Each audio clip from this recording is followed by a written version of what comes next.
आपने एक बार किसी न किसी व्यक्ति के चेहरे पर सफेद धब्बे जरूर देखे होंगे जो पूरे शरीर में फैल सकते हैं और व्यक्ति को परेशान भी कर सकते हैं। चेहरे और शरीर पर होने वाले इन सफेद दागों को अंग्रेजी भाषा में विटिलिगो कहा जाता है। अक्सर देखा जाता है कि विटिलिगो में व्यक्ति के शरीर के लगभग सभी अंगों पर सफेद धब्बे होते हैं जो ज्यादातर पैरों, चेहरों और हाथों पर नजर आते हैं। अक्सर लोगों को पता ही नहीं चल पाता है कि ऐसा क्यों हो रहा है और इसका इलाज हो भी सकता है या नहीं, इसका इलाज क्या है और सफेद दाग क्यों होते हैं, इन सभी बातों के बारे में जानेंगे। लेकिन उससे पहले देखिए हमारी एक खास रिपोर्ट। विटिलिगो, जिसे सफेद दाग के नाम से भी जाना जाता है, ये एक ऐसी समस्या है जिसमें शरीर के अलग अलग भागों की त्वचा पर सफेद दाग बनने लगते हैं। लोग ऐसे लोगों के साथ रहने, खाने पीने से बचते हैं, लेकिन आपको बता दें कि सफेद दाग की समस्या संक्रामक बिल्कुल भी नहीं, ये छूने से नहीं फैलता है। सफेद दाग होने की कई वजह हो सकती हैं। कभी कभी एक्जिमा, सोरायसिस, मिलिया, टीनिया वर्सिकलर जैसी समस्याओं के कारण भी त्वचा पर सफेद धब्बे पड़ जाते हैं। शुरुआती में सफेद दाग मरीज के चेहरे, होठ, हाथ, पांव और कोहनी आदि जगहों पर छोटे छोटे सफेद धब्बे के रूप में पनपते हैं। उसके बाद धीरे धीरे ये छोटे धब्बे आपस में मिलकर एक बड़े धब्बे का रूप ले लेते हैं। सफेद दाग क्यों होता है? मेलानोसाइटिस नामक कोशिकाएं त्वचा को प्राकृतिक रंग प्रदान करती हैं, लेकिन जब किसी कारणों से ये कोशिकाएं नष्ट होने लगती हैं और अपना काम करना बंद कर देती हैं तो त्वचा का रंग बदलने लगता है, जिसकी त्वचा पर सफेद धब्बे दिखाई देने लगते हैं। हालांकि अभी तक इस बात का पता नहीं लगाया जा सका है कि मेलानोसाइटिस कोशिकाएं क्यों नष्ट होती हैं। हालांकि कुछ कारण हैं जिसकी वजह से विटिलिगो हो सकता है। सफेद दाग होने के कारण: परिवार में पहले से किसी को ये बीमारी होना, स्वप्रतिरक्षित रोग जैसे कि टाइप 1 डायबिटीज या थायराइड होना, त्वचा का अधिक तनाव, धूप या औद्योगिक केमिकल्स के संपर्क में आना, त्वचा का रंग उत्पन्न करने वाली कोशिकाएं को नष्ट हो जाना। सफेद दाग के शुरुआती लक्षण: सफेद दाग सबसे बड़ा लक्षण है मरीज के शरीर पर छोटे या बड़े सफेद दाग या धब्बे दिखाई देना। इसके अलावा इस बीमारी से पीड़ित मरीज को प्रभावित क्षेत्रों में खुजली हो सकती है। शरीर के जिन हिस्सों में सफेद दाग होते हैं वहां खुजली होना आम बात है। आमतौर पर सफेद दाग से पीड़ित मरीज को किसी प्रकार की तकलीफ नहीं होती है, लेकिन शरीर पर सफेद दाग होने के कारण मरीज कुरूप या डरावना दिखाई देता है, जिसके कारण मरीज तनावहीन भावना और अवसाद का शिकार हो सकता है। सफेद दाग के प्रकार: यूनिवर्सल विटिलिगो, इस प्रकार का सफेद दाग त्वचा के लगभग सभी हिस्सों को प्रभावित करता है। सेगमेंटल विटिलिगो, ये शरीर के किसी एक खास हिस्से में होता है। ज्यादातर मामलों में यह 1 से 2 सालों तक बढ़ता है, उसके बाद यह अपने आप ही रुक जाता है। सामान्यकृत विटिलिगो, ये सबसे सामान्य प्रकार का सफेद दाग है। ये शरीर के किसी भी हिस्से में हो सकता है, ये कभी भी विकसित हो सकता है या रुक भी सकता है। फोकल विटिलिगो, इस प्रकार के सफेद दाग का आकार छोटा होता है, ये शरीर के कुछ खास हिस्सों में होता है। एक्रोफेशियल विटिलिगो, इस प्रकार का सफेद दाग केवल चेहरे, हाथों और कभी-कभी पैरों में होता है। आपने रिपोर्ट में देखा कि विटिलिगो क्या है, इसके लक्षण क्या होते हैं और सफेद दाग होने के क्या कारण हैं। अक्सर लोगों के मन में यही सवाल होता है कि सफेद दाग क्यों होते हैं, इसका इलाज हो भी सकता है या नहीं, इसके लक्षण क्या हैं। इन्हीं सभी सवालों के जवाब देने के लिए हमारे साथ आज स्टूडियो में मौजूद है स्किन स्पेशलिस्ट डॉक्टर संदेश गुप्ता। सर, आपका बहुत बहुत स्वागत है हमारे चैनल पर। मैं ये जानना चाहूँगी कि जो सफेद दाग है जिसको विटिलिगो भी कहा जाता है, वो क्यों होता है और उसका कारण क्या है? देखिए, सफ़ेद दाग या विटिलिगो जो है ये एक ऑटोइम्यून डिसऑर्डर है।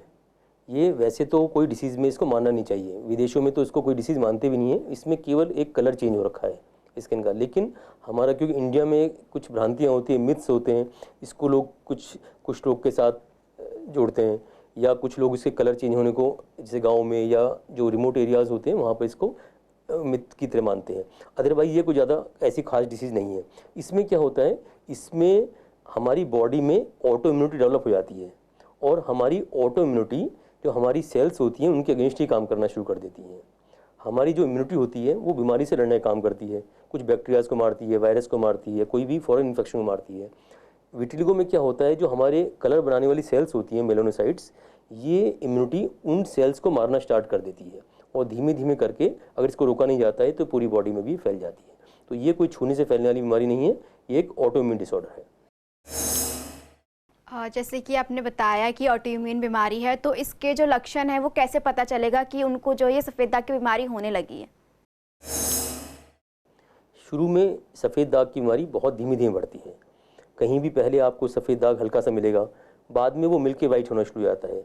और शुरू में उसका साइज़ छोटा होता है, लेकिन अगर ट्रीटमेंट नहीं कराते हैं और ऑटोइम्यूनिटी हमारी बढ़ती रहती है या डिसीज़ की तीव्रता बढ़ती रहती है, तो धीमे धीमे उसका साइज़ भी बढ़ता रहेगा और नंबर ऑफ स्पॉट्स भी बढ़ते रहेंगे।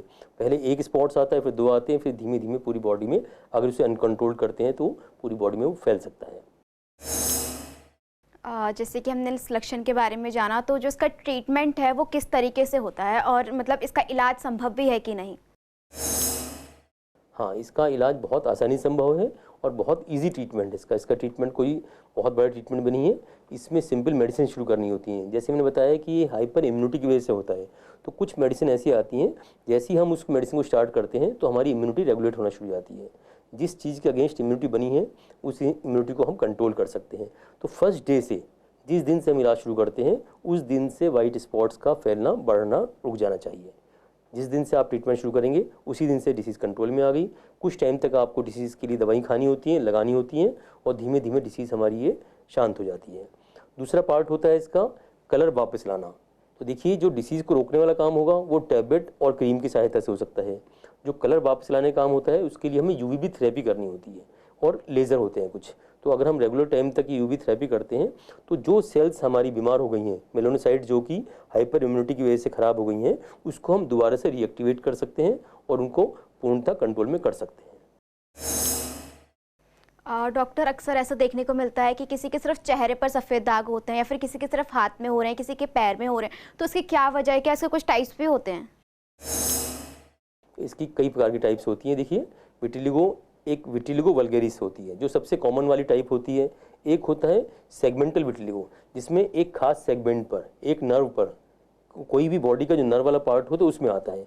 कई बार विटिलिगो होता है कि किसी चीज़ से एलर्जी हो गई है, जैसे कई लेडीज़ जो है ना सिंदूर लगाती हैं या कलर लगाती हैं, तो उस सिंदूर से एलर्जी हो गई और वो पार्ट वाइट हो गया।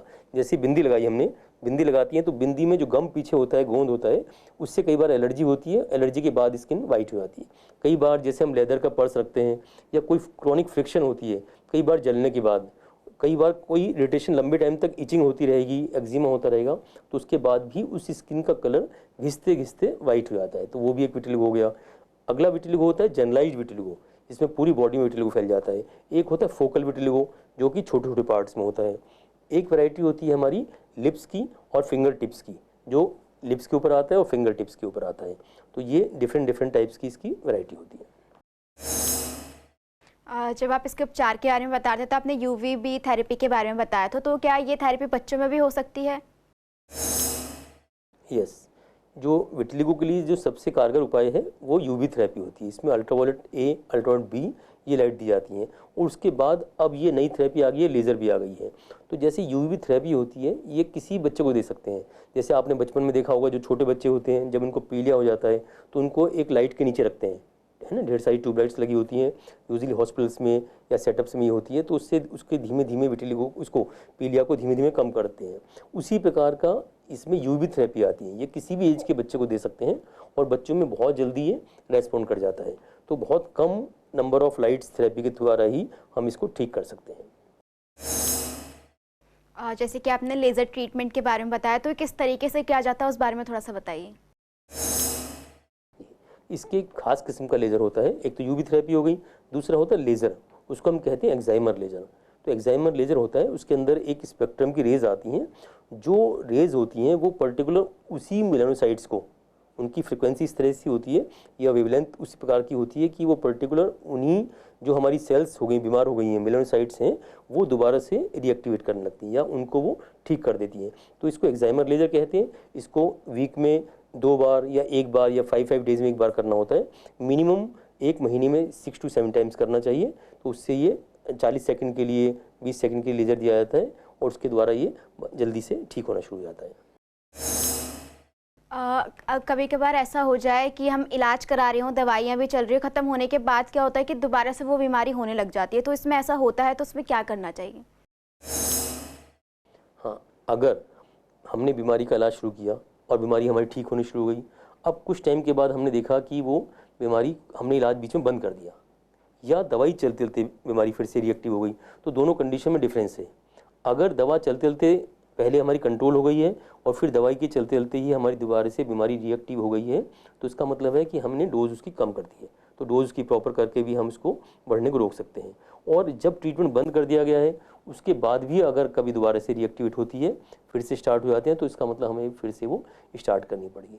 दूसरी बात, अगर किसी भी प्रकार का आपने ट्रीटमेंट स्टार्ट किया है, आयुर्वेदिक, होम्योपैथिक, एलोपैथिक, और इलाज करने के 1 महीने के बाद भी आपकी जो स्पॉट्स हैं वो रुके नहीं हैं और बढ़ते जा रहे हैं, तो इसका मतलब वो इलाज आपको सूट नहीं कर रहा है। उस इलाज को आपको तुरंत बंद कर देना चाहिए, क्योंकि अगर किसी भी डॉक्टर ने आपसे कहा कि पहले हम इस बीमारी को बाहर निकालेंगे, तो वो सरासर गलत है।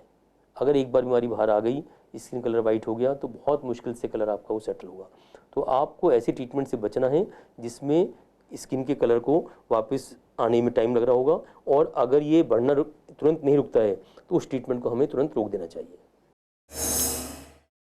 जैसे कि हमने इलाज के बारे में भी जाना और बहुत अच्छे से जान रहे हैं, तो इसमें जो खर्चा है टोटल, जैसे कि थेरेपी हो गई, लेज़र ट्रीटमेंट हो गया, तो इस पर टोटल कितना खर्चा आएगा? क्योंकि लोगों को लगता है कि अगर हम ट्रीटमेंट कराएंगे, लेज़र थेरेपी कराएंगे तो बहुत कॉस्टली पड़ जाएगा। तो अगर कोई इलाज कराते हो तो टोटल कितना खर्चा आ सकता है? ये कोई बहुत कॉस्टली इलाज नहीं है, सिंपल मेडिसिन होती हैं इसकी। देखिए, खाने की दवाइयाँ, लगाने की दवाइयाँ बहुत सिंपल मेडिसिन होती हैं। जैसे आम बीमारी की मेडिसिन होती हैं, एलर्जी की मेडिसिन होती हैं, हेयर लॉस की मेडिसिन होती हैं, मिलाज़मा के लिए होती हैं, पिंपल्स के लिए होती हैं। तो जो सामान्य बीमारियाँ होती हैं उन्हीं की तरह से इनकी दवाइयाँ आती हैं, कोई स्पेशल दवाइयाँ नहीं हैं। तो बस वो लेकिन लंबे टाइम तक चलना होता है, 4 महीने, 6 महीने। जैसे ब्लड प्रेशर की दवाइयाँ मानिए, हार्ट की दवाइयाँ मानिए, तो उसी तरह से दवाइयाँ चलती हैं। हाँ, और दूसरी जो आती है यूवी थेरेपी, यूवी थेरेपी के लिए उसमें 1500, 2000, 2500 रुपये महीना खर्चा इसमें आता है, और इसी प्रकार लेज़र में आता है। ये बहुत ज़्यादा कॉस्टली चीज़ नहीं है। उसमें आपको यूवी थेरेपी के लिए सप्ताह में 2 बार आना पड़ेगा, तो मंथ में आपको 8 से 10 बार आना पड़ता है, और टोटल मिला के भी उसका खर्चा 2-2500 रुपये महीने से ऊपर नहीं आता बहुत सारे सेंटर्स में। तो आप ऐसे सेंटर का चुनाव कीजिए जहाँ रेट भी रीजनेबल हो और सारी फैसिलिटी भी हो, और ये फैसिलिटी गवर्नमेंट हॉस्पिटल में भी प्रोवाइडेड की जाती हैं। तो अगर किसी गवर्नमेंट हॉस्पिटल में यूवी थेरेपी है तो वहाँ से भी इस ट्रीटमेंट को लिया जा सकता है।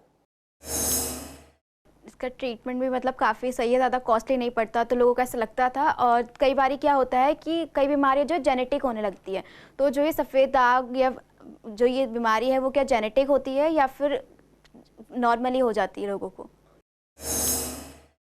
ये बीमारी, हाँ, कुछ हद तक ये बीमारी जेनेटिक भी होती है, बहुत कम चांसेस होते हैं इसकी। मिथ ज़्यादा है, लोगों में भ्रांति ज़्यादा है कि बीमारी जेनेटिक है, अगर मदर को है तो बच्चे को भी होगी, लेकिन इतना सही नहीं है, बहुत कम। जैसे और डिसीज़ भी होती हैं, सोरेसिस है, डायबिटीज़ है, ब्लड प्रेशर है, बाल जल्दी उड़ना है, कोई बीमारियाँ होती हैं, तो उसी तरह से जेनेटिक है ये। इसमें कोई ऐसा खास जेनेटिक इसमें सुपरविज़न नहीं है। और दूसरी बात है कि ये अपने आप आना, तो जब भी हमारी इम्यूनिटी का कोई भी डिसरेगुलेशन होगा, इम्यूनिटी बढ़ेगी, कम होगी, किसी भी प्रकार से इम्यूनिटी डिसरेगुलेट होती है या हमारी स्ट्रेस होता है, तो उस कंडीशन में बीमारी जल्दी आ जाती है। लेकिन इम्यूनिटी का ऐसा कोई इसमें खास इफेक्ट नहीं है। अक्सर हम देखते हैं कि अगर चेहरे पर कुछ भी हो जाए तो लोग क्या करते हैं, सबसे पहले घरेलू नुस्खे अपनाने लग जाते हैं। तो हल्दी तो बहुत इफेक्ट माना जाता है, तो जब ये बीमारी हो, सफ़ेद दाग होने लग जाए चेहरे पर, तो हमें किस चीज़ों पर ध्यान रखना चाहिए और किन चीज़ों को नहीं इस्तेमाल करना चाहिए? देखिए, इसमें कोई खास परहेज भी नहीं है। जैसे मैंने बताया कि ये किसी चीज़ से ऑल्टर भी नहीं होगी और जल्दी से किसी चीज़ से ठीक भी नहीं होगी। हल्दी है, दही है, ये जो चीज़ें हैं, ये एलोवेरा हो गया, तो ये सब चीज़ें आप लगा सकते हैं, लेकिन इसका कोई डायरेक्ट रिलेशन इसके ट्रीटमेंट से नहीं है। ये स्किन का टेक्सचर ठीक कर सकती हैं, लेकिन जैसे मैंने बताया, इसका जो बीमारी की जड़ है बहुत अंदर छुपी हुई है। इसमें इम्यूनिटी हमें डेवलप हो गई है और वो इम्यूनिटी हमारी सेल्स को जाके डिस्ट्रॉय कर रही है। तो उस डिस्ट्रॉय को होने से हमें रोकना होगा, और साथ साथ में आप इन सब चीज़ों का परहेज भी कर सकते हैं, या साथ में कुछ चीज़ आप एडिंग कर सकते हैं जिससे आपकी इम्यूनिटी बढ़े। जैसे हल्दी वाली बात बताई, तो ये बहुत अच्छी बात है। एलोवेरा है, हल्दी है, और जितनी भी प्रकार की, इससे नीम होता है या तुलसी होती हैं, जिन चीज़ों से भी आपको ऐसा लगता है कि इम्यूनिटी बढ़ सकती है या हमारी इम्यूनिटी रेगुलेट हो सकती है, ठीक है, रेगुलेट होना, बढ़ना ज़रूरी नहीं है, क्योंकि एक तो एक खास इम्यूनिटी के बढ़ने से ही होती है। तो इम्यूनिटी को रेगुलेट होना, तो आप हेल्दी डाइट लेंगे, प्रोटीन ज़्यादा लेंगे, आप फिट रहेंगे, तो इन सब चीज़ों के आने चांसेस आपके कम रहते हैं। बिल्कुल डॉक्टर, जैसे कि आपने बोला कि बीमारी ऑटो इम्यून है, तो हमें किन किन चीज़ों से, जब किसी को ये बीमारी हो रही है तो किन किन चीज़ों से हमें परहेज़ करना चाहिए? इसमें परहेज के लिए कोई खास ऐसी चीज़ नहीं है जिसके साथ विटिलिगो का डायरेक्ट रिलेशन हो।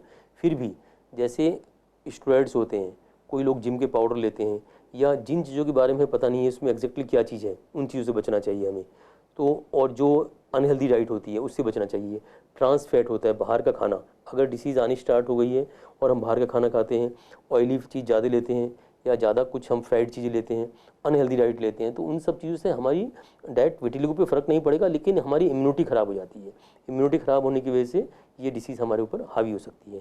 तो आपको इन सब चीज़ों से बचना है, हेल्दी आपको ट्रीटमेंट लेना है, हेल्दी डाइट लेनी है, और अपने डे और नाइट के जो रेगुलेशन है ना, जो आपकी डेली के रेगुलेशन, उनको मेंटेन करना है, एक्सरसाइज करते रहना है। मेन बात ये है कि आपको फिट रहना है, अच्छी डाइट लेनी है, अच्छा आपको रेगुलेशन रखना है, अपनी बॉडी का रेगुलेट रखना है, एक्सरसाइज करते रहना है। तो अगर आप फिट रहते हैं तो ये सब इस तरह की डिसीज़ आपके ऊपर कम हावी होती है। डॉक्टर, आपका बहुत बहुत धन्यवाद कि आपने इतना समय दिया और दर्शकों को इतने अच्छे से इस बीमारी के बारे में बताया। Thank you. दर्शकों, आपने देखा कि डॉक्टर ने हम सभी के साथ सफ़ेद दाग यानी कि विटिलिगो से जुड़ी बहुत सारी जानकारी साझा की कि हमें विटिलिगो के दौरान किन किन बातों का ध्यान रखना है, सफ़ेद दागों के ट्रीटमेंट के बारे में भी जाना, और ये भी जाना कि इसका जो उपचार है वो ज़्यादा कॉस्टली नहीं है। उम्मीद करती हूँ कि आप सभी इन बातों का ध्यान रखेंगे। फिलहाल आज के हमारे हेल्थ सेगमेंट में बस इतना ही। देखते रहिए CCN लाइव। नमस्कार।